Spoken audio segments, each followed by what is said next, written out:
And we're back after what, 2.5 days. That doesn't make any sense, Matthew. We just came back from break. No time has passed. I don't understand the concept of time, so I don't know what you mean by 2 days.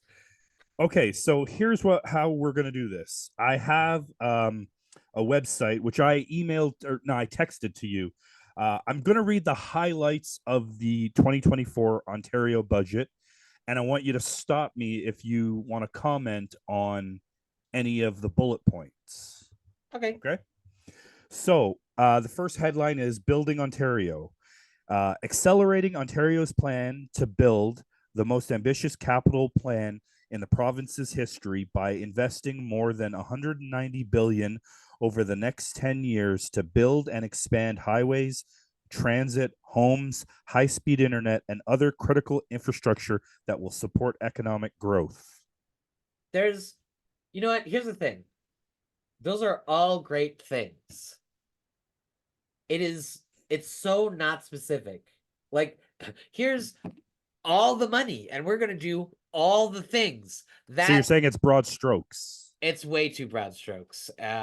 Like that's at this point, we need to understand what the plan is. The plan for building homes, the plan for these highways.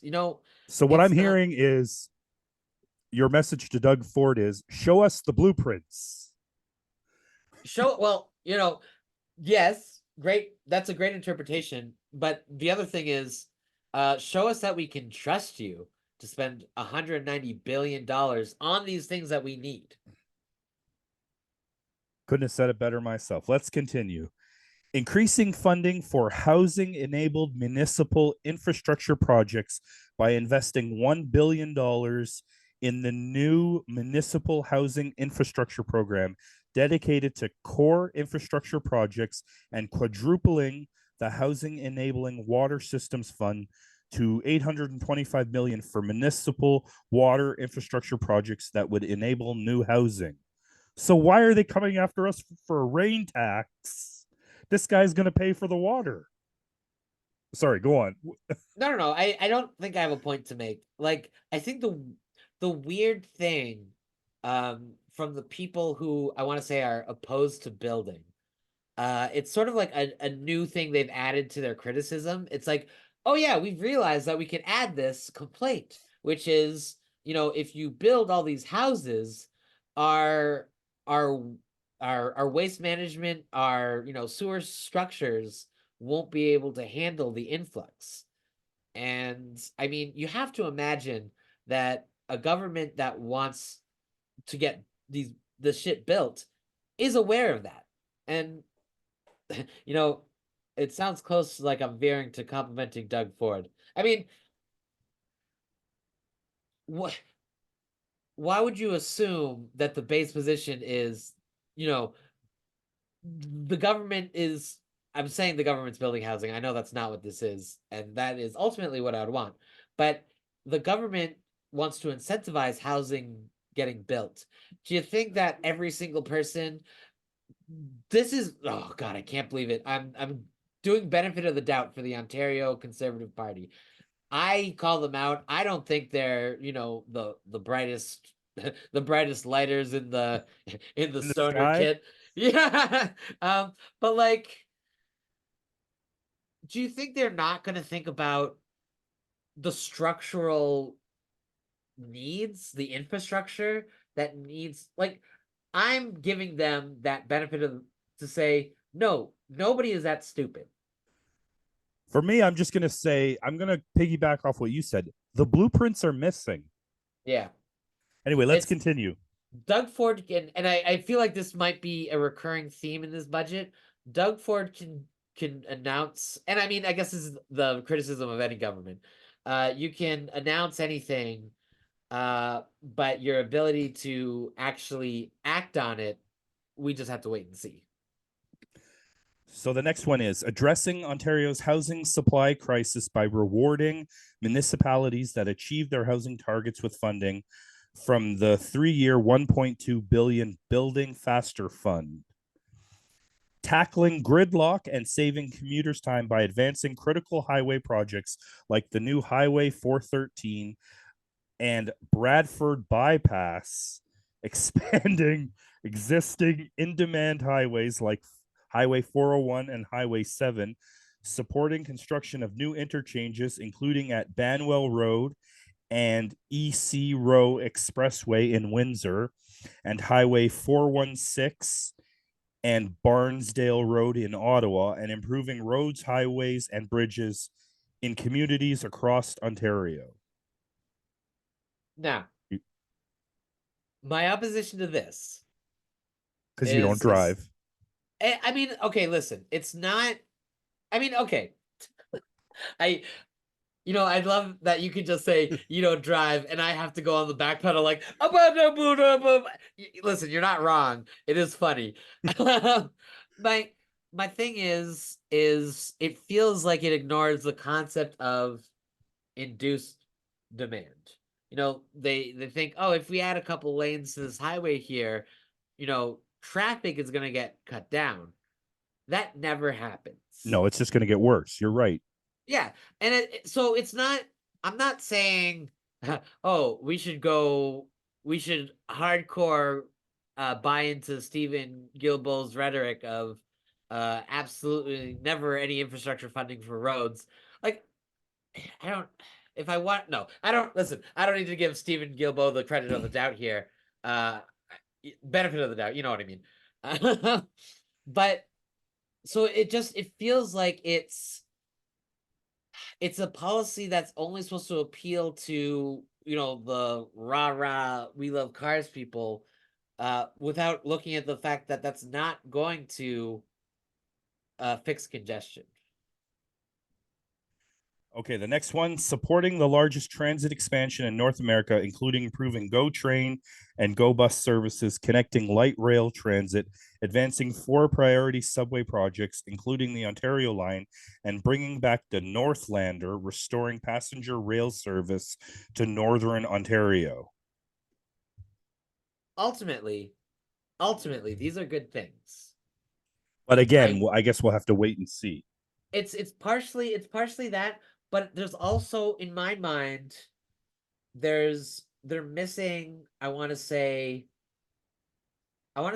what I refer to as regular transit, like buses and subways in cities. Like, I know it references the Ontario line. That's one specific line, as opposed to just funds for public transit in general. And I say that specifically because, to be perfectly honest, despite my criticisms and the failures of Rick Leary, Toronto has a fairly solid public transportation system. Someone, if you want to come, combat me for saying that, please, I'll fight. I actually, I will defend the TTC. I think more than most, to be honest. You're a daily But user. You should. I'm yeah. But I think we should be investing in, I want to say, public transit in smaller communities. Okay, next, launching a new 200 million community sport and recreation infrastructure fund to strengthen communities across Ontario by investing in new and upgraded sports, recreation, and community facilities. I absolutely agree with this, but uh, like our last point, a lot of this is, well, wait and see. Again, the fruits of this government's labor may not be felt for years to come. I mean, Where are the that's where are the kind of the blueprints, Doug Ford? that's Where are the always blueprints? that's always going to be an issue with all politics, any political party. Um, good politics, or rather, I'm going to say what I believe good politics are. It's, you know, and this is like, it's a metaphor. Someone smarter than me came up with this. Don't think I'm like a poet or anything, but it's, you plant the tree under which the shade, like, you won't get to sit under. Like, the Yes. implication being, okay, you know what I'm saying. All right. Yes. And in fact, I would say my main, okay, understand, Matthew. You and we are not uh economists. You No. know, we're for me, money it's kind of a hard thing to balance a square. For whatever reason, $200 million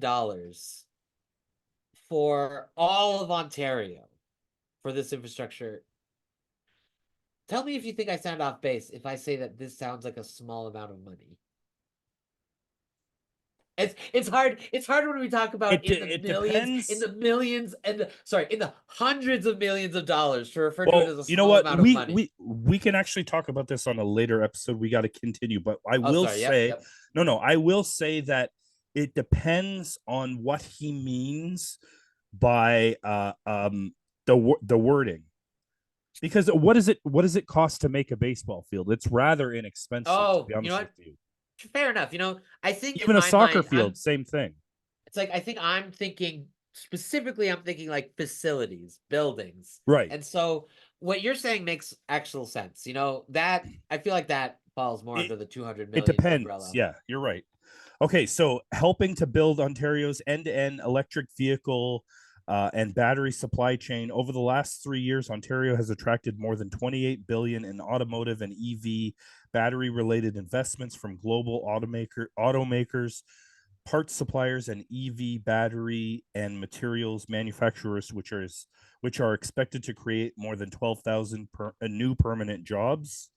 Um, Enabling an estimated 8 billion in cost savings and support for businesses in 2024, including 3.7 billion for small businesses, delivering the most ambitious plan for hospital expansion in the province's history, with investments of nearly 50 billion over the next 10 years in health infrastructure, including close to 36 billion in capital grants. Pay your fucking nurses with all this money. In addition, the government is committing 620 million over 10 years to allow healthcare system partners to address urgent infrastructure renewal needs to extend the life of hospital and community infrastructure. Go ahead. I know Yeah, you have yeah. something to say. Actually, so this one is now I'll start with again, when we're talking the hundreds of millions of dollars, it's hard for me to be like, doesn't that sound like a low amount of money? But when it says 620 million, that sounds like a lot of money. But over 10 years. So you have to divide by 10. That's $62 million a year. Um no, actually, you know what? Is that Yeah. oh, you know what? Again, we are not economists. So No, I no, actually don't know if that's an no, adequate that is amount of correct. That Oh is no, no, correct. no. I knew my math was right. I knew my Oh, math was good. I just I don't have like the knowledge to know if that's enough to fix like say hospitals that are falling apart. That's sort of my thought here. But the rest of everything he's saying, it's hard to see it as a positive because there's no specific investment in our public healthcare system. Because it sounds like this could be anything. and building off that, investing 6.4 billion since 2019 to build 58,000 new or upgraded long-term care beds across the province in 2020 or across the province by 2028. In addition, the government is investing 155 million in 2024-2025 to increase funding to fast track construction of the next tranche of long-term care homes by November 30th, 2024. We'll continue building, expanding, and renewing schools and childcare spaces by investing 23 billion over 10 years, including about 16 billion in capital grants. This includes 1.4 billion for the current school year to support the repair and renewal needs of schools. Allocating an additional 100 million in the Invest Ontario Fund for a total of 600 million to help invest Ontario attract investments and new jobs in key sectors, including advanced manufacturing, life sciences, and technology. Supporting Ontario's mining sector by investing an additional 15 million over 3 years in the Critical Minerals Innovation Fund to enhance research and development. Increase the Northern Energy Advantage program to a total of 167 million in 24-25 and 206 million annually in 25-26 and 26-27 to help eligible large industrial operators manage electricity costs and create good jobs in Northern Ontario. Now, under the headline "Working for You," investing an additional 100 million in 24-25 in the skills development fund training stream and continuing to implement the 224 million skills development fund capital stream to support workers and continue developing Ontario's world-class workforce. Building Ontario's skilled trades pipeline by investing an additional 16.5 million annually over the next 3 years through skilled trade strategy to support a variety of programs that attract more young people into the skilled trades, simplifying the systems and encouraging employer participation in apprenticeships, keeping costs down for people and businesses by proposing to extend the temporary cuts to the gasoline tax rate by 5.7 cents per liter and the fuel diesel tax rate by 5.3 cents per liter until December 31st, 2024. This would save Ontario households $320 on average over the 2.5 years since the cuts were introduced in July 2022. This relief is especially important as the federal carbon tax is set to increase on April 1st, 2024, which just Okay, wait, passed. before we continue, Yeah, that's funny as fuck. Funny as fuck. Okay? That, in the budget, they're throwing a little jab to the federal government. But I thought I here's a caught that too. Yeah. here's the thing that on a level, this isn't really budget related, but it's more when certain governments talk about, saving you money. On Twitter, the example I used was um the federal government with the $10 per day childcare. Again, we can talk about the issues of accessibility or whatever, but the amount of money that someone who uses childcare is going to save is in the thousands of dollars annually. Okay? The the child's I forget what it's called. The child benefit. Child Um tax benefit. no. Is Oh, that what it's called? the What working benefit? No. it's it's a benefit. You get paid for having kids. You know what I mean? Oh, that's the Um, child tax credit. That's the baby is that what it's bonus. called? Yeah. Yeah, yeah. The baby bonus is like the yes.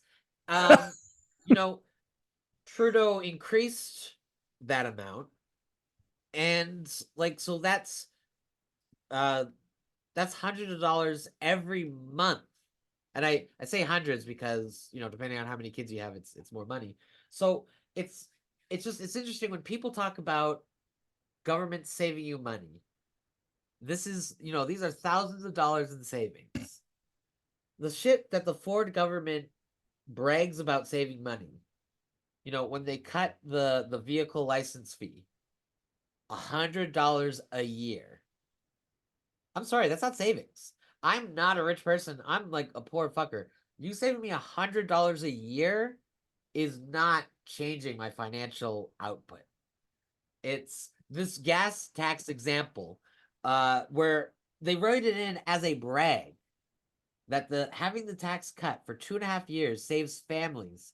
So 2.5 years, that's I'm gonna do it in months, but my math is so bad. Um 24 plus 6, 30 30 months. months. So in 30 months, oh my god, that's a saving of so close to $10 a month. Like Uh, who's fucking saving shit from that? nothing, because I spend more on gas than a lot of people. So So I the, just when they talk about saving money or saving families money, and the best they can do in this case, the $320 over 30 months, that's essentially I'd love to know $10 a again month. who is the one estimating this shit. Show us the That too. blueprints. Show us the blueprints. In the same way as when they announced uh the the one fair policy, which, to be clear, a good policy. But according to the Ontario government, that would save the average transit user $1,200 a year. And that math doesn't fucking math. Okay? Because that's essentially what it would cost to get a Metro Pass every month. You're not saving that with this program. So moving on next, this is one is actually I'm excited about it, and I'm actually I guess this is us showing our whole ass. We didn't already have this? The Establishing the first medical school in Canada that is primarily focused on training family doctors at York University. So all our fucking doctors, they didn't get their license in Canada, I no, I feel like, oh my God. or maybe the training. They didn't get the training in Canada. I don't know. No, Fuck, I'm wondering if it's the family doctor bit. You know how that's a perhaps. slightly, and actually that kind of tracks because I'm thinking of, I used to have a family doctor that was just down on Kennedy. Um, and I know he did his schooling in the States. Maybe that is normal for family doctors. Maybe Perhaps. maybe we need a smarter person on the show to talk to us about healthcare. Perhaps. Moving along, helping more people access convenient healthcare by investing an additional 965 million in operating funding for 2024-2025, including through a 4% increase in total base hospital operations for an unprecedented second year in a row. Maybe you can pay your fucking nurses. Yep, Continue. yep. Continuing. Hmm. Preach, baby. Connecting approximately 600,000 more people to primary health care through new and expanded interprofessional primary care teams with a total additional investment of 546 million over 3 years starting in 24-25. Investing an additional 2 billion in the home and community care sector to support expansion and increase compensation for frontline workers. They're paying the nurses. There If we go. if they're so fucking inclined. That's what, actually, when I think about it, this is probably just them allocating the funds they're obligated by the court order to pay the nurses, right? This is probably the justification. And I mean, there's tons more, but I'm aware of our time, so we'll just wrap up in couple of things I wanted to discuss with you. We briefly talked about this off air, but I'm going to bring it out in front of the people because I tell the truth. That's what we do here. We tell the truth. Now, I'm not going to name who, but I heard from somebody that with the upcoming federal election coming, Ward 1 counselor Vincent Crisanti is rumored. Right now, it's just a rumor, but I heard it, so I'm going to comment on it. Again, I'm not telling you it's fact because it isn't. It's a rumor that he may be seeking the federal conservative MP nomination. I'm not even sure. I live in Ward 1. Remember how we talked about there should be a list? I have no fucking clue who's seeking the CPC nomination for Ward 1. I don't know how it is in your ward, but I have no idea. I have And I heard no, I've heard nothing.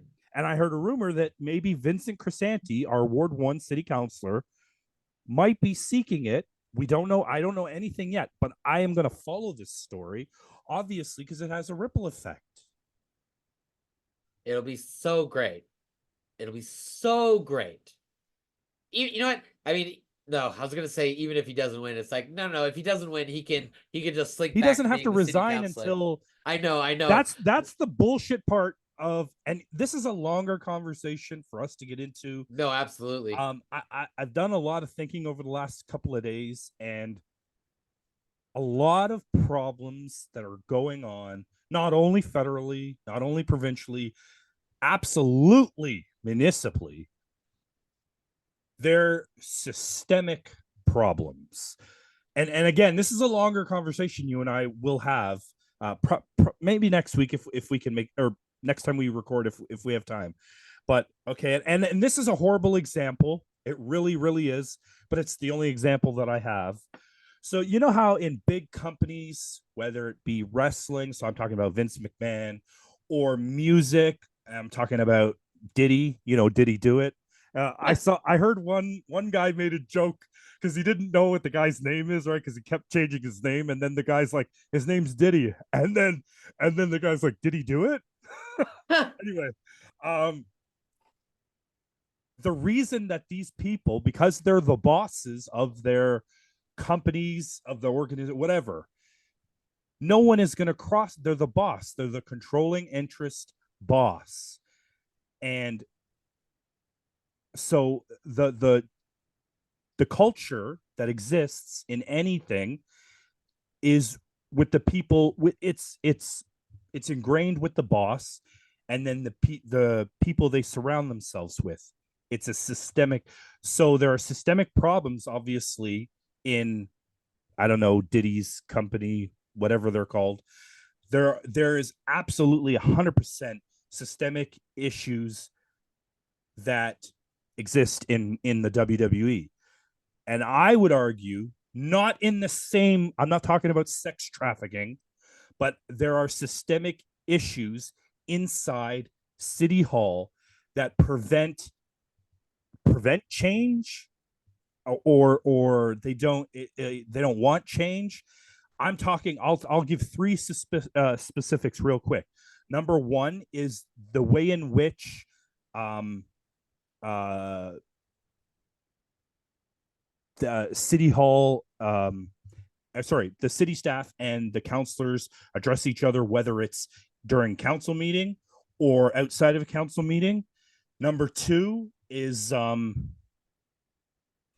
just the backroom deals. And I understand it's a part of, and that's part of the problem. It's part of the culture. That's part of the problem. Right. And the third thing is the either the bylaws or the rules, whatever, however it's worded. Maybe I'm not saying the right phrase. Of things that protect things such as the police budget.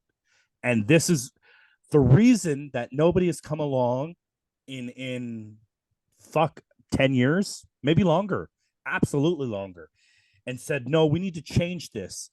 Hey, I'm the mayor. Why don't I sit down with you as you write your police budget? Let's make changes. No, no one's ever fucking done that. Again, you want to say something? Go ahead. The only thing I want to say is, and it's a reminder. I'm sure I probably mentioned it before. I think initially I was pro Mayor Chow not sitting on the police board.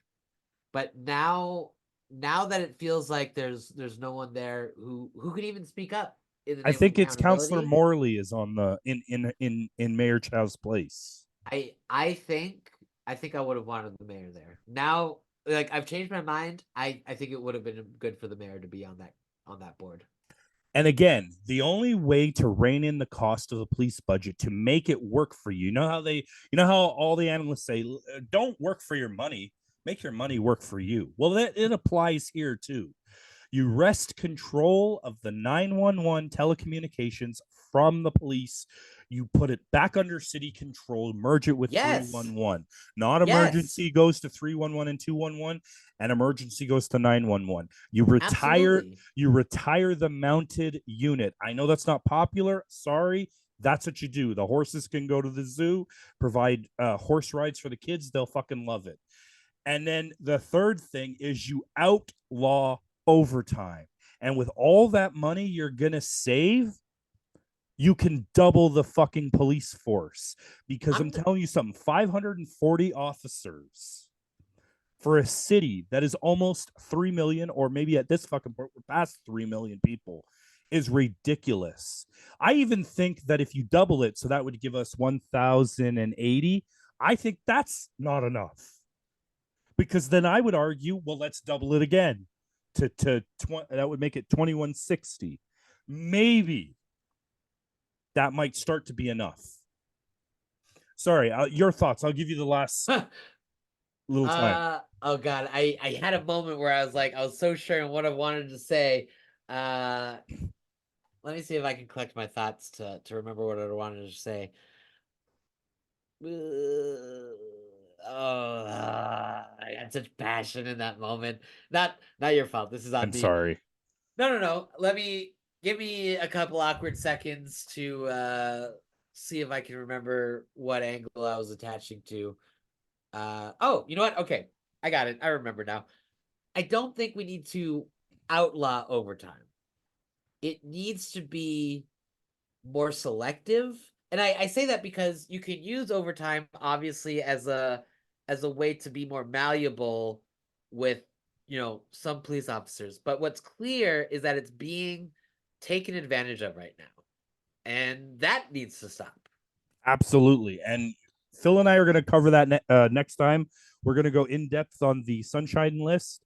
We want to thank you guys for listening to us. We always love coming on here and doing this. We love being honest with you. You guys may like what we say one week and not what we like, not like what we say the next week, but we're always going to be honest and tell the truth. And sometimes people can't handle the truth. People are afraid of the truth. But for all you guys that like the truth and like what we're doing, thank you guys for listening and supporting us. And for Phil and myself, thank you guys, and we will see you next week or next time with brand new content.